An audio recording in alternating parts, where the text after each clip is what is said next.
एक बार फिर mission take classes में आप सभी का स्वागत। जैसा कि आप लोगों को पता है कि ALP CBT 1 का रिजल्ट आ चुका है।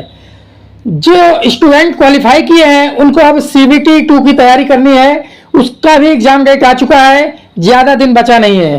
तो उसी को देखते हुए ये प्रैक्टिस सेट 25-25 क्वेश्चन का बनाया जा रहा है। तो आप इस वीडियो को देखना मत भूलिए और देखिएगा पूरा, बहुत ही मजा आने वाला है। बहुत ही इंपॉर्टेंट क्वेश्चन का ये संग्रह है। अब हम बात कर रहे हैं क्वेश्चन नंबर 1। किस प्रकार की धारा में धारा की परिमाण और दिशा के साथ अपरिवर्तित रहती है? प्रत्यक्ष DC, परिवर्तित धारा AC, धारा की परिमाण बदलती है, धारा की दिशा बदलती है। तो ऐसा धारा जिसका परिमाण और दिशा समय के साथ अपरिवर्तित रहती है। अब हम बात कर रहे हैं क्वेश्चन नंबर 1। किस प्रकार की धारा में धारा की परिमाण और दिशा समय के साथ अपरिवर्तित रहती है? DC, AC, धारा की परिमाण बदलती है, धारा की दिशा बदलती है। तो ऑप्शन नंबर ए सही है, क्योंकि DC एक ऐसी धारा होती है जिसका परिमाण और दिशा एक समान रहता है, जो बदलता नहीं है। क्लियर? इसीलिए इसका जो फ्रीक्वेंसी होता है 0 होता है। फ्रीक्वेंसी होता है 0 होता है और AC का जो फ्रीक्वेंसी होता है वो होता है 50 Hz। कितना होता है? 50 Hz। अब हम बात कर रहे हैं क्वेश्चन नंबर 2। किस उपकरण का उपयोग विद्युत धारा मापने के लिए किया जाता है? वोल्ट मीटर, एमीटर, ओम मीटर, वाट मीटर। तो ऑप्शन नंबर बी सही है। एमीटर का यूज धारा नापने के लिए किया जाता है और यह लाइन के सीरीज में जोड़ा जाता है। लाइन के सीरीज में जोड़ा जाता है। अब हम बात करें वोल्ट मीटर का, तो ये वोल्टेज नापने के लिए यूज किया जाता है। ओम मीटर की बात करें तो ये रेजिस्टेंस नापने के लिए किया जाता है। वाट मीटर एनर्जी नापने के लिए किया जाता है। क्लियर? अब हम बात कर रहे हैं क्वेश्चन नंबर 3।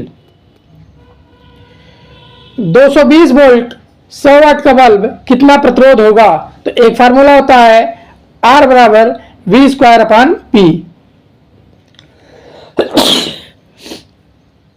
तो V का मान है 220 गुणे 220 जो कि स्क्वायर है अपान 100। तो 2 जीरो कट गया, 22 में से हम 484। कितना होगा? 484। इसलिए ऑप्शन नंबर सी आपका सही है। क्लियर?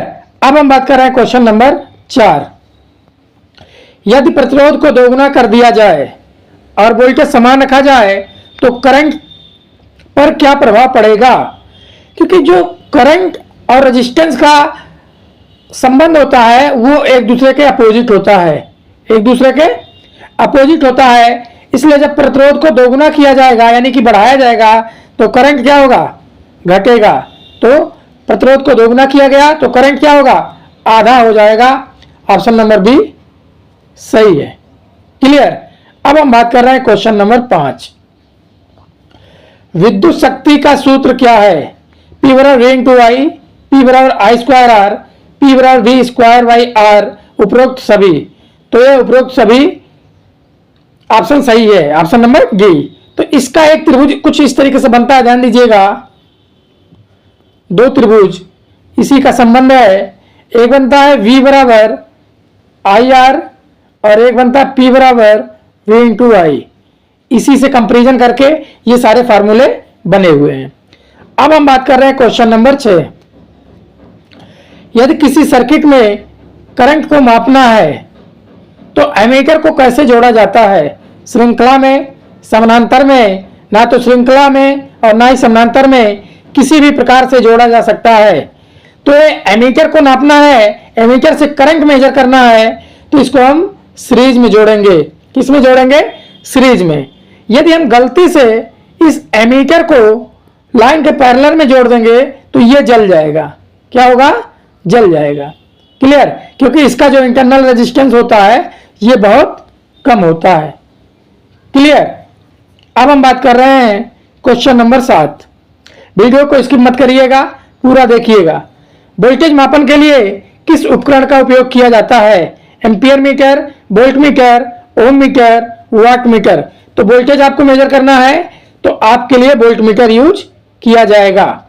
यह लाइन के पैरेलल में जोड़ा जाता है। लाइन के पैरेलल में जोड़ा जाता है वोल्ट मीटर। क्लियर। अगर गलती से हम सीरीज में जोड़ देंगे तो यह वोल्टेज ड्रॉप करने लगेगा, यानी कि वोल्टेज ड्रॉप ज़्यादा करने लगेगा और वोल्टेज को मेजर नहीं करेगा। क्लियर। लेकिन एमीटर को गलती से पैरेलल में जोड़ेंगे तो वह जल जाएगा। अब हम बात कर रहे हैं क्वेश्चन नंबर 8। एक यूनिट kWh बिजली कितने जूल के बराबर होती है?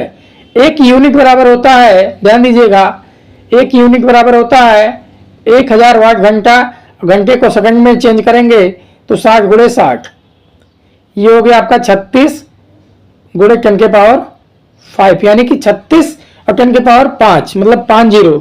तो ऑप्शन नंबर डी सही है। क्लियर। कहीं कहीं इसको हम इस तरीके लिख सकते हैं 3.6 गुणे 10 के पावर 6 जूल, ऐसा भी ऑप्शन में कहीं कहीं मिल जाता है। अब हम बात कर रहे हैं क्वेश्चन नंबर 9। यदि किसी तार की लंबाई दोगुना कर दिया जाए तो उसका प्रतिरोध क्या होगा? जो लंबाई रेजिस्टेंस से समानुपाती होता है, आर समानुपाते एल। अब लंबाई को दोगुना कर दिया जाए तो प्रतिरोध भी दोगुना हो जाएगा। ऑप्शन नंबर बी सही है। क्लियर। अब हम बात कर रहे हैं क्वेश्चन नंबर 10। किसी सुचालक यानी कि कंडक्टर का तापमान बढ़ाने पर उसका प्रतिरोध, जब कोई कंडक्टर है उसका तापमान बढ़ाएंगे यानी कि टेम्परेचर बढ़ाया जाएगा तो जो रेजिस्टेंस होगा वो भी बढ़ेगा। क्लियर। कोई सुचालक यानी कि कंडक्टर है, अगर उसका तापमान बढ़ाया जाए तो उसके साथ उसका रेजिस्टेंस भी बढ़ेगा। ऑप्शन नंबर ए सही है। यदि कहीं पे यहीं पे अगर सेमी कंडक्टर की बात करता, सेमी कंडक्टर यानी कि अर्धचालक, तो उसका अगर तापमान बढ़ाया जाता है तो रेजिस्टेंस क्या होता? कम होता। क्लियर। अब हम बात कर रहे हैं क्वेश्चन नंबर 11। बहुत ही इंपॉर्टेंट है, वीडियो को पूरा देखिएगा, स्किप मत करिएगा। डीसी मोटर में स्पीड कंट्रोल के लिए किस विधि का उपयोग किया जाता है? Voltage control, field flux control, armature resistance control, उपरोक्त सभी। तो यहाँ पे ऑप्शन नंबर डी सही है, उपरोक्त सभी सही है, क्योंकि इन तीनों के माध्यम से स्पीड को कंट्रोल किया जा सकता है या किया जाता है। अब हम बात कर रहे हैं क्वेश्चन नंबर 12। कौन सा मोटर हाई स्टार्टिंग टॉर्क देता है? Series motor, shunt motor, compound motor, synchronous motor. तो ऑप्शन नंबर ए सही है, ये हाई स्टार्टिंग टॉर्क देता है, जबकि शंट मोटर जो है ये इसकी गति जो होती है वो स्थिर होती है। गति क्या होती है? स्थिर होती है, इसलिए फेमस है shunt motor. Clear. Synchronous motor की गति एक निश्चित स्पीड से चलती है, इसकी गति घटती बढ़ती नहीं है। अब हम बात कर रहे हैं क्वेश्चन नंबर 13।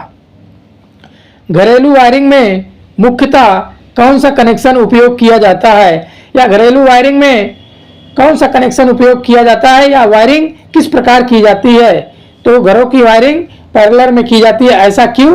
क्योंकि प्रत्येक बिंदु पे जो वोल्टेज का मान हो वो सेम हो, जिससे आपकी लाइटें और पंखा एक समान स्पीड से चले। अब हम बात कर रहे हैं क्वेश्चन नंबर 14। फ्यूज का मुख्य कार्य क्या होता है? सर्किट को चालू और बंद करना, ओवरलोड और शॉर्ट सर्किट से सुरक्षा, वोल्टेज को नियंत्रित करना, करंट बढ़ाना। तो ऑप्शन नंबर बी सही है, ओवरलोड और शॉर्ट सर्किट से सुरक्षा प्रदान करना। क्लियर। और फ्यूज हमेशा किसी भी लाइन के सीरीज में लगाया जाता है, ये ध्यान देना। अब हम बात कर रहे हैं क्वेश्चन नंबर 15। ट्रांसफार्मर का मुख्य कार्य क्या होता है? एसी को डीसी में बदलना, वोल्टेज को घटाना या बढ़ाना, करंट को नियंत्रित करना, इलेक्ट्रिकल पावर को स्टोर करना। तो ऑप्शन नंबर बी सही है, वोल्टेज को घटाना बढ़ाना, यानी कि स्टेप डाउन स्टेप अप करना। एसी को डीसी में बदलने का जो कार्य करता है वो करता है रेक्टिफायर। क्या करता है? रेक्टिफायर, यानी कि डायोड। अब हम बात कर रहे हैं क्वेश्चन नंबर 16। बैटरी में किस प्रकार की ऊर्जा संग्रहित रहती है? विद्युत ऊर्जा, यांत्रिक ऊर्जा, रासायनिक ऊर्जा, तापीय ऊर्जा। तो ये ऑप्शन नंबर सी सही है, रासायनिक ऊर्जा। क्लियर। अब हम बात कर रहे हैं क्वेश्चन नंबर 17। विद्युत चुंबकीय प्रेरण का सिद्धांत किस वैज्ञानिक ने दिया था? ओम, फैराडे, न्यूटन, टेस्ला। तो ये ऑप्शन नंबर बी सही है, फैराडे ने दिए थे विद्युत चुंबकीय प्रेरण का नियम। अब हम बात कर रहे हैं क्वेश्चन नंबर 18। किसी तार का प्रतिरोध किस पर निर्भर करता है? तो ये तार का प्रतिरोध जो फार्मूला होता है, R समानुपाती L बाई ए, इसको लिख सकते हैं R बराबर रो L बाई ए। रो है प्रतिरोधकता यानी पदार्थ की प्रकृति, L है लंबाई, A है क्षेत्रफल। तो यानी कि ऑप्शन नंबर डी सही है, उपरोक्त सभी। क्लियर। अब हम बात कर रहे हैं क्वेश्चन नंबर 19। सेमीकंडक्टर का तापमान बढ़ाने पर उसका प्रतिरोध कैसा होता है?